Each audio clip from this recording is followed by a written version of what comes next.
Hi, honey. Hi, baby. How are you? I'm good. How are you? Good. Good. I'm so excited to do this. Yeah. Because I don't get to see you enough in person. Well, we see each other quite a bit. Yeah. So We do. this is not like reunited and it feels so good. God. We're going on the road.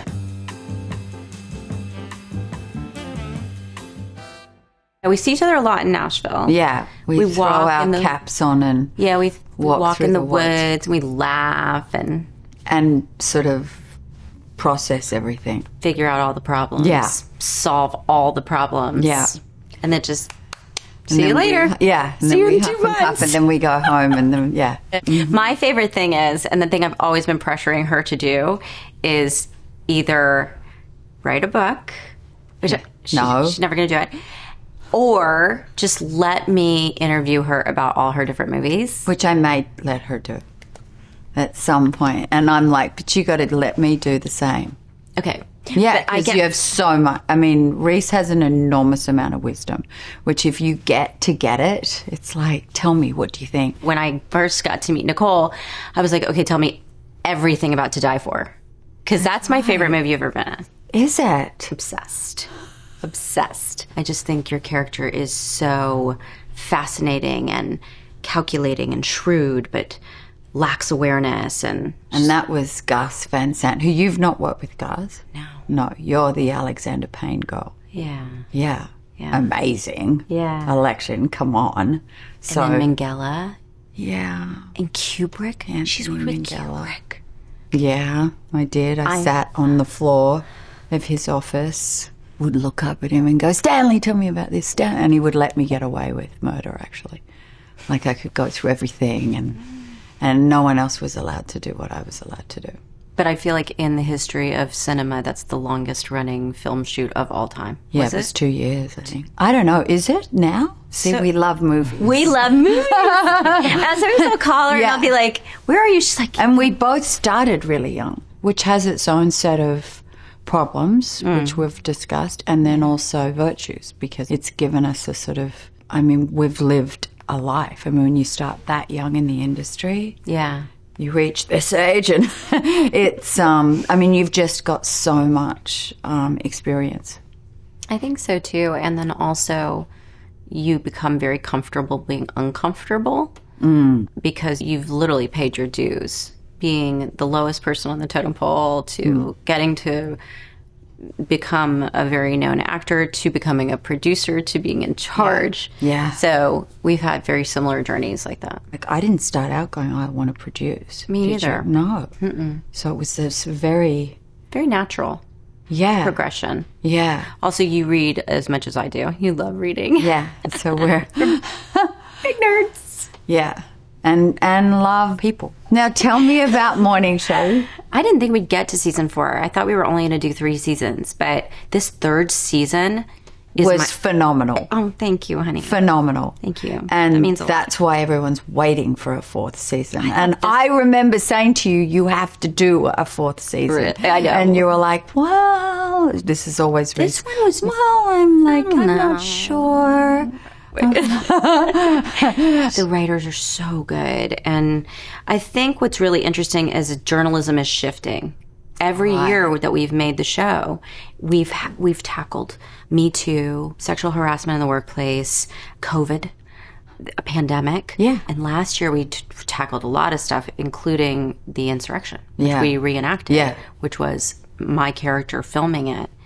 And discovering her brother was part of it. And you and I both share stories. I've done scary things on set. Nothing was scarier than that. Because even when people are pretending, mob mentality is a real thing. And if you tell a group of 100 people to behave in a certain way and lose control, and we were on like a one-shot, like a Steadicam through a crowd, over, downstairs, up through. Who shot that? Stacey Passon was the director. I don't want to say the wrong DP because we had 2. It was really good. And all the stunt performers were amazing. But it's scary. Yeah. And they're punching each other and tear gassing each other. And I'm not saying it was really, but it was daunting to walk into that and be the only woman. But I was really excited about these storylines because it gave me so much to play. Yeah. And ask this sort of central question that now I like to ask at dinner parties, which is, oh, good. What is it?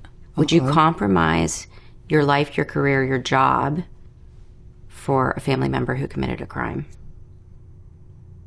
Yeah. You would? Yeah. Like if your sister committed a crime, would you cover it up? I mean, but to me, she wouldn't commit a crime. Well, now.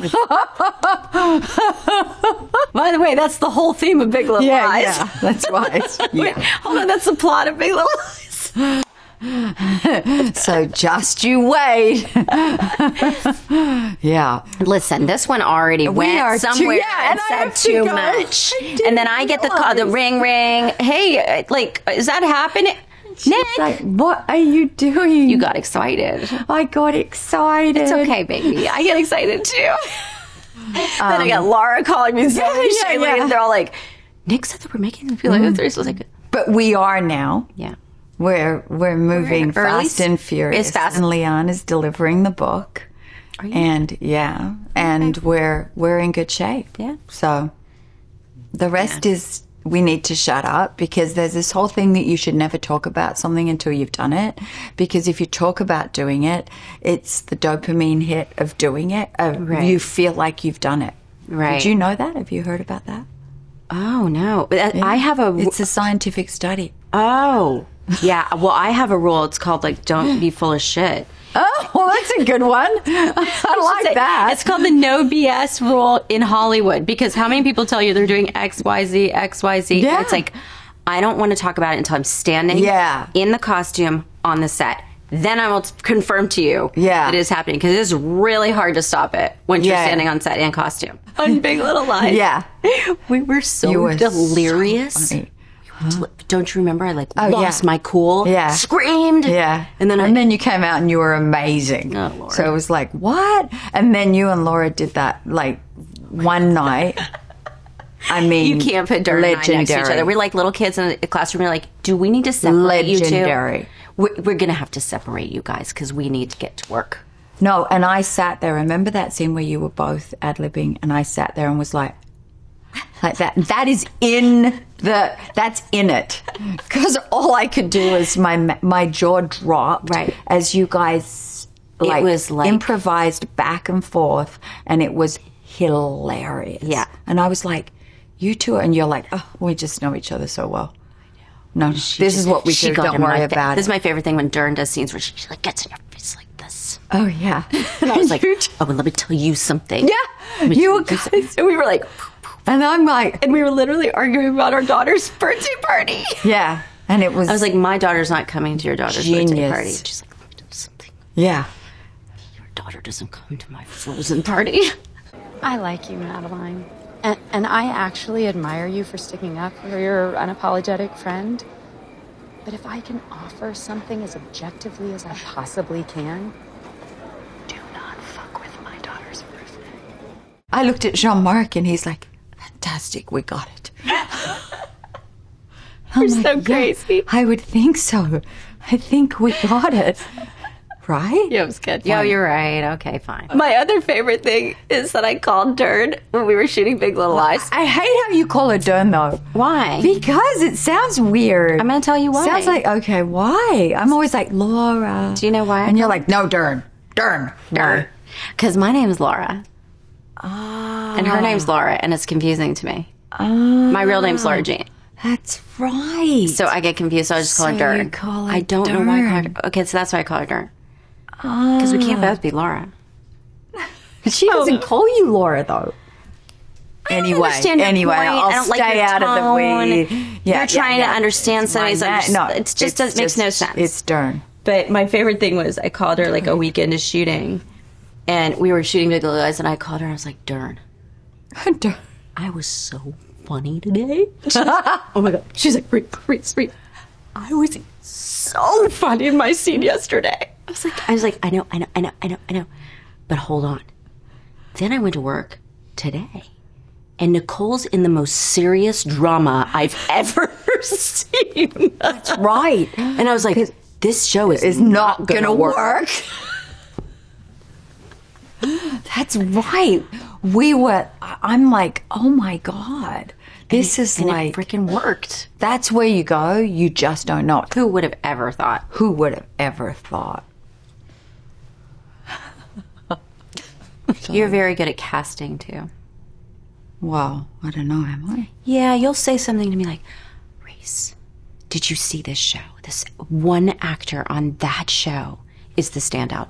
It's not the one they're talking about. It's the other one. Right. On Expats, what was that process like, finding the cast? That was Lulu. It's so international. And the two of us going, wow. Did you see Ji Young and her audition? And then Lulu going, yeah, but I want her to do it again because it's too glamorous. You know, so many different, and watching her kind of handpick. And then I remember we both were in love with Brian. So we were like, we've got to get him, please, Brian T. And he just came and delivered for us. And she came in and we knew she could be funny, but she's also drama. She's got great. That's you, though. You're the same. I mean, you're dramatic, and I always go, come on. And she can learn slabs of dialogue. Literally, you can learn it on the spot. I'm learning it weeks before, and Reese will go, and then she'll riff. Well, you will. Because I don't really learn it. I just wing it. You learn it. It's like insane. It's how? I don't know.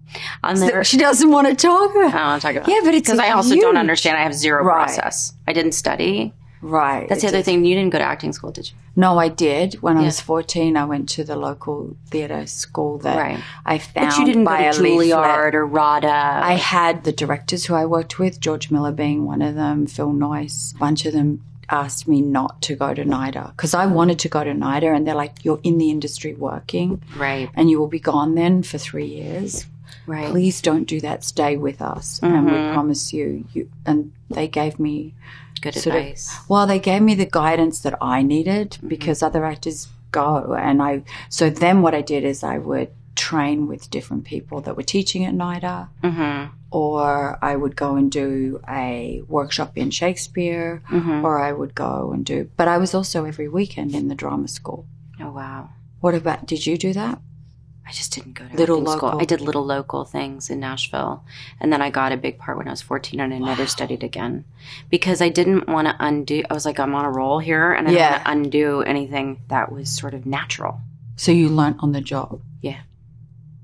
And the people that you had the benefit of working with some of the greatest people in the industry, so they were able to and I feel like you so many actors, like the best actors I know, are just pretending to be like other actors that they love. Our paths consistently cross, and that's one of the things I love, and I love that about us, is that we started working together and then we went, okay, from this point on, it's a lifetime. Yeah. So we'll be playing bridge, and I'll be older than you, but we'll be sitting there. I'll be like, can you get me the cover? We always joke. We always joke that we're going to be old ladies on a porch singing what song? What song? Oh, don't. Dreams. We still don't know all the words. We still don't know the words. And that Jean-Marc Vallée would want us to sing all the time. Yeah. Because we were on vacation once and they started playing the music and we got up and sang. We couldn't remember. He's like, get up. And I'm like, come on. And we couldn't remember any of the words. No, and Stevie would be horrified. We're like, there you go again. You say you want your freedom.